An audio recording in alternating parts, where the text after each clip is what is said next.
of Rory. Let's see what Rory's got to say. The Arsenal Sheldon. Let's see what he's got to say. And I did think we saw it out well. I thought Tomiyasu was excellent. I thought Declan Rice was absolutely superb. I thought the centre-backs did very well. I thought Ben White did very well. Jorginho looked a little bit shaky a couple of times, but... Jorginho looked shaky. You man always justifying to me, Jorginho. What does he do? Allowing players to run off of him. Not closing his man down. Not shielding the back four, but he controls the game. What did he create? Another game going missing. Another game. Arteta sticking with the same midfield that did nothing against Chelsea, now against Sevilla, and he couldn't even do it. What's going on? What's going on? I thought he was up there for Ballon d'Or and all this kind of... This filled up with this trash. Absolutely trash. So why don't you call it out? Why don't you call it out that he actually ain't good enough as much as you lot thought he was? He was a bum. Exactly how I said it. He was a bum that filled up with that is no good. He ain't good enough. Doesn't transition the ball. Doesn't even play well as a CDM because all his attributes are better offensively than defensively. That's the facts. But you want to sit there looking like the North London Sheldon talking absolute bucaria. At least on Big Bang Theory, Sheldon actually talks facts and talks about things he actually knows about. You're sitting there talking, waffling all this bucaria about trust the process, about trust this player. Trust your guy then, innit? Trust your guy. You can sink in this Titanic process alongside Jorginho, Arteta, and Edu. All of you lot can sink together. What are you talking about? Yeah, they dug it. They dug in. They got the job done. In terms of a few other sort of talking points, Odegaard, again, didn't look great. I'll be the last one. I will be the last one to turn on Martin Odegaard. The way some people are turning on him at the moment, I think is a joke. But I'll admit he's not in great form. So what do you want? Should we print out a sheet, a laminated sheet for you? Oh, I will be the last one to turn on Odegaard. Feel that puta. You can go sinking with him, bro. You know what I'm saying? You two can hold each other. You know what I'm saying? In the Titanic, when they're holding each other like this, and sink on this Titanic process of feel that puta talking rubbish, bro. This guy goes missing every time that we're actually up there to win something or to achieve something. 2 seasons ago, he went missing when we were supposed to get top 4 and Tottenham pipped us to it. Then last season, he went missing 10 games to go. Oh, we're 8 points clear. Just be happy. If I toma no curso filo da puta. Yeah, what are you talking about? I'll be the last one. Yeah, I'll be the last one to... Oh, the way we're turning on Odegaard. Turning on Odegaard. You're the same type of fans. Yeah, fans like you are the same type of fans. Balogun has a good season out on loan. Oh, now get rid of him. Gnabry doesn't even get a chance at this football club. I'll get rid of him. We'll prefer Iwobi. What are you talking about? Oh, Pepe actually led us to get to a European final. A European final that we didn't hit since 2006. He gets us to a European final. Get rid of him. He ain't good enough. Oh, get rid of him. Yeah, get rid of him.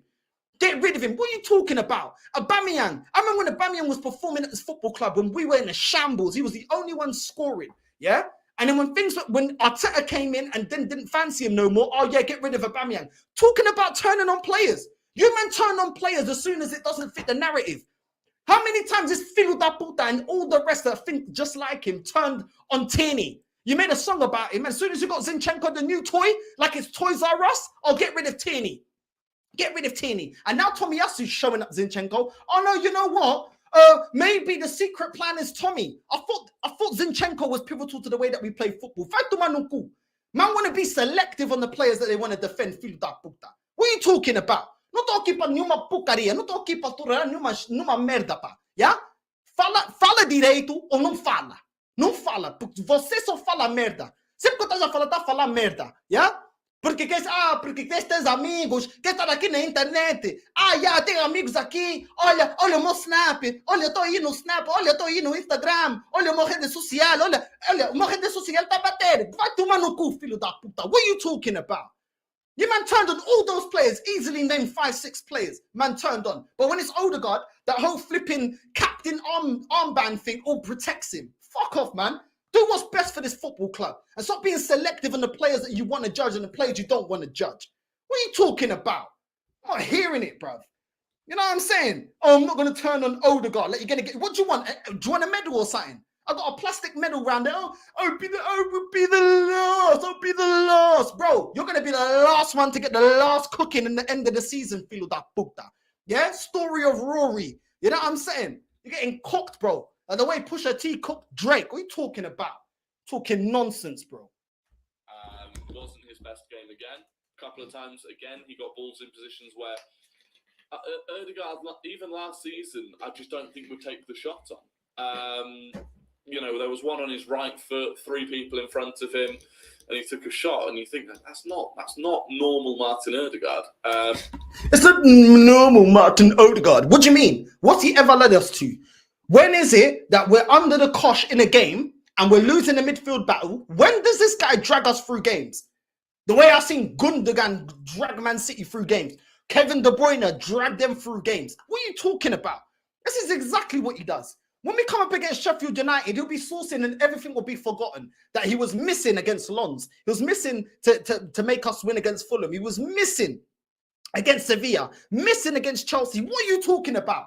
Talk facts, bro. The guy goes missing because he ain't that great. Technically, he's neat and tidy, but as soon as you put him under the pressure, he ain't the guy. And people are saying that we're going to win the Champions League. What, with a number 10 that goes backwards and sideways, flipping one direction guard, filda puta, looking like he's applying more for one direction than a flipping being a football player. Does nothing, doesn't lead as an example. How many times has this filda puta been subbed off? I'm not hearing it. I never saw this protection when we had Bentley coming through the academy. I never saw this kind of protection for him. I never saw this protection for Diaby. I never saw this protection for man like that, Kieran Gibbs and all that. I never saw bare man that's come through the academy. I never saw this protection for Carlos Vela. I never saw this protection for Shamak. You know what I'm saying? It's rubbish, bro. You know what I'm saying? We used to always get rid of the players that ain't good enough. No one cared, bro. You know what I mean? What are you talking about? Jermaine Pennant come through the academy. No one gave a crap, bro. Wasn't good enough, got rid of him. No one cared. But now all of a sudden you want to be crying for Odegaard. Didn't even come. Bro, I'm done, bro. I'm done, man. These men fancy the players, bro. They don't fancy Gal. They fancy players, bro. Which is a shame. And he ended up getting substituted quite early on. And, you know, it's interesting that Arteta, in a position where we were under pressure, it was 2-1, Arteta felt like Havertz needed to come off Martin Odegaard. I think he looked confident, and I think a confident Tomiyasu is a good Tomiyasu. Defensively, of course, he's way better than Zinchenko. We know that, but actually, okay. So now now we're getting to the realization that Zinchenko is a liability defensively, but you want to continue with it. But he was part of the reason why we bottled the league last season. But we're just going to continue with it. It doesn't matter. Yeah, we're seeing the same thing this season. But no one was advocating for Zinchenko to be dropped. It's crazy. It's crazy. Yeah? But you wanted to get rid of Tini. Look how much better we are defensively when we don't have that liability in Zinchenko in defense. But we got rid of Tini to die on the Zinchenko hill. And now, what? Tomiyasu, now you want to break... Oh, get out of here, man. He's getting himself forwards. There was a couple of times where he was almost a centre forward. He had a shot that went just wide of the post. And that's really promising. And see, this is what I'm saying with these super fans. Only when it's popular, only when they want to say it, can we say it. If I complain beforehand, oh, you're being negative, oh, you're being this, you're being that. Man saying exactly what I've been saying. But when you say it when the going's good, oh, no, you can't say that. He's flavour of the month. Zinchenko, the Ukrainian Stuart Little. You can't say nothing about him. I do man, man. I'm not hearing none of it. Just wasn't in the game yet.